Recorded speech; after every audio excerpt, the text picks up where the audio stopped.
kwento lang tayo. Habang naglalakad kasi wala akong kakwentuhan.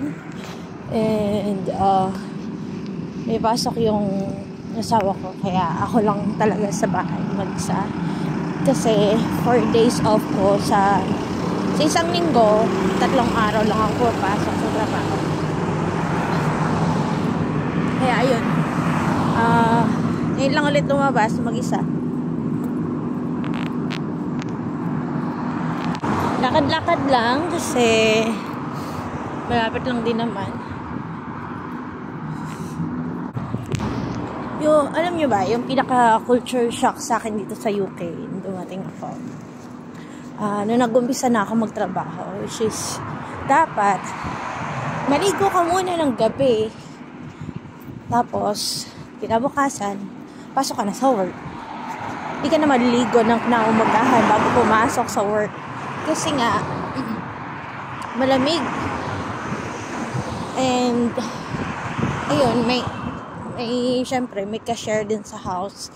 So, in terms of transportation naman. Pero ngayon, sanay na rin. Pero sumasakit pa rin yung mga paa ko. Tsaka binte. Huwag malayo ang lakaran. Pero yun nga. Pwede naman, bus. Pagka sa, supermarket, pwede naman maglakad. Kasi, halos malapit lang dito sa amin yung supermarket. And then, pag papasok naman sa work, either taxi, Uber, or bus. Bus yung sasakyan, which is yun, kailangan napakalaking adjustment for me dahil tayo sa Pinas, sanay tayo na pagkalabas lang natin ng bahay, konting kembot lang, meron na tayong sasakyan. Dito, kailangan mo maghintay, hintayin yung oras nila, mag-adjust ka din sa oras ng bus, kung anong oras darating, at kung i-search mo kung saan yung malapit na station sa inyo lugar, yun. It is halos almost 2 to 3 months na rin naman ako nasa work, kaya ayun, okay naman na rin. Adjust ko na yung sarili ko din. And sa pagtawid naman, tulad nito, magtatawid ako. Kailangan dapat sa tamang tawiran ka. Dapat may disiplina ka talaga dito. Hindi ka tulad sa Pinas na pwede basta-basta ka lang tumawid. Punta lang ako sa grocery, may bibili lang din, kaya lumabas ako. Tsaka maganda yung weather kasi ngayon dahil sa maaraw. Pag maaraw, maganda lumabas, masarap lumabas.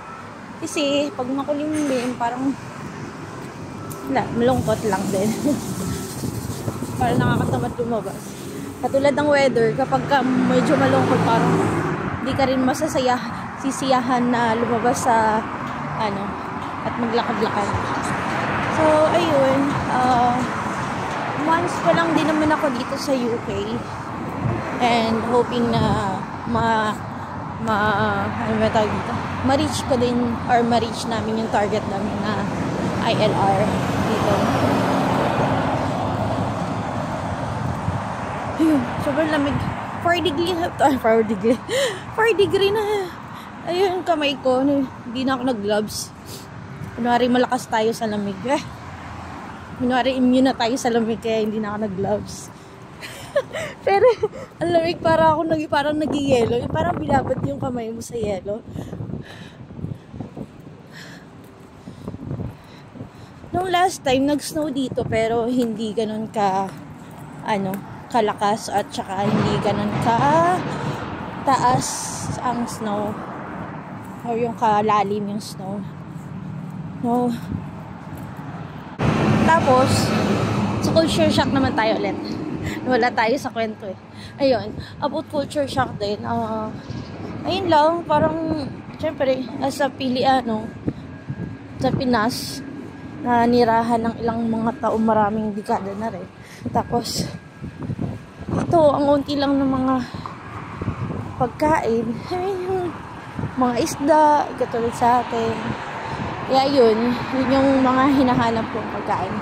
Tsaka yung gulay, maraming pwedeng mabili, iba't ibang klaseng gulay. Kaso dito, meron naman mga sitaw naman, something. Wala nga lang. Walang kangkong. Ang kangkong, alternative na doon yung spinach. O kaya mga pechay bagyo na lang ilagay sa mga sinigang.